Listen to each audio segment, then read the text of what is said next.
and Meteos by Cloud9. After getting knocked out, unfortunately, yesterday versus Samsung Blue, I do first want to congratulate you on you guys' both performance. Some incredible plays. But how do you reflect on everything now that you've had a good night of sleep, Sneaky? I think we played pretty well here at the quarterfinals. I'm not completely satisfied with our performance because we didn't win, but it's also, I would say, the best team in Korea, Samsung Blue, so both sides, I'm satisfied. Meteos? I'm pretty happy with how we played. We worked super hard since we've been in Korea, and I think when we first got here, we wouldn't have stood a chance against Blue, but we worked really hard, and we put up a pretty good fight against them.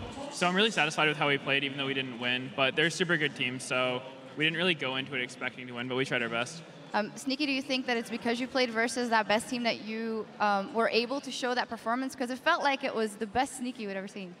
I would say Blue helped bring that out, but a lot of it had to do with how we practiced. We were preparing every day against, we actually played White the day before, which even though they could have shared strats, it wasn't very likely, and I think it really helped level up my play. Like I buy a lot more pink words now, and I use the scrying orb, and just all that in general, the vision control helps me make big plays. Well, same then goes for you, Meteos. What has been the biggest thing you've taken away from scrimming and playing these international teams?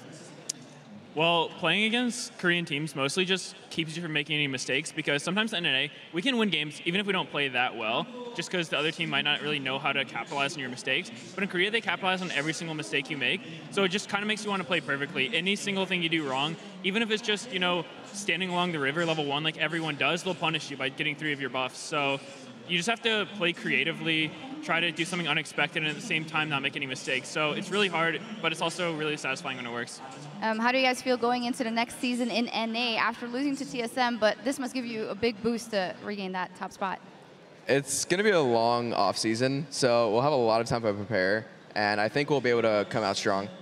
All right, finally, I'd like to ask you guys predictions on this series. Starhorn Royal Club is up 2-0 already. Do you think they can pull it back, EDG, Meteos?